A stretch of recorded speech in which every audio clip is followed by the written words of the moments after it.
We've had no new antibiotics developed since the 1980s.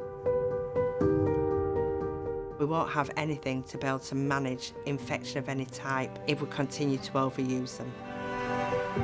If we don't look at it seriously now, we are in a very dark place.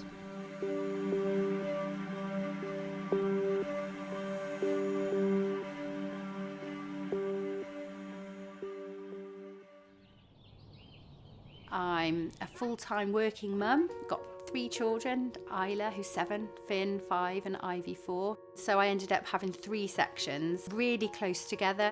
Finn was a really, really good baby. I couldn't just cuddle him because I was getting sort of stabbing pains still in the scar.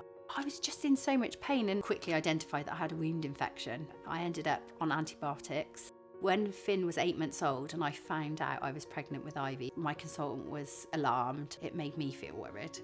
It was really terrifying knowing that that was going to stretch. You get scared of being poorly as a mum.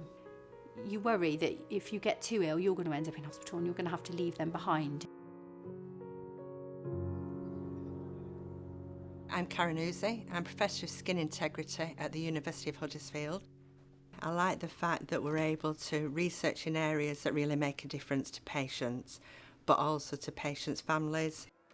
AMR is an umbrella term and it stands for antimicrobial resistance, and we're talking about that bacteria, those bugs being resistant to antibiotics, antimicrobials, antifungals and antivirals. Our whole aim of wound management is to prevent wound infection. When a patient develops a wound infection, it becomes quite painful. It can really be quite life-changing. We can't always prevent it, but we can identify it at an early stage. In the fight against antimicrobial resistance, we're using strategies that we call antimicrobial stewardship strategies.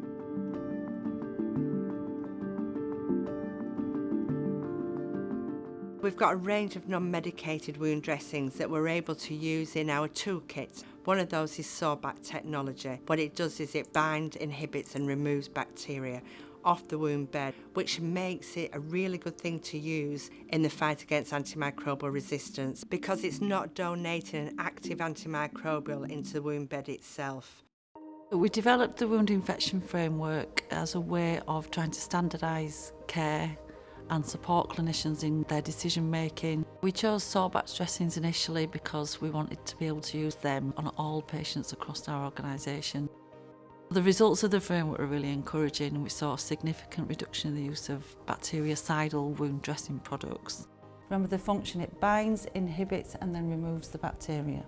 We treat the local infection, the patient doesn't need antibiotics, and that is the ultimate aim of antimicrobial stewardship, to just keep the antibiotics to the patients that really need them.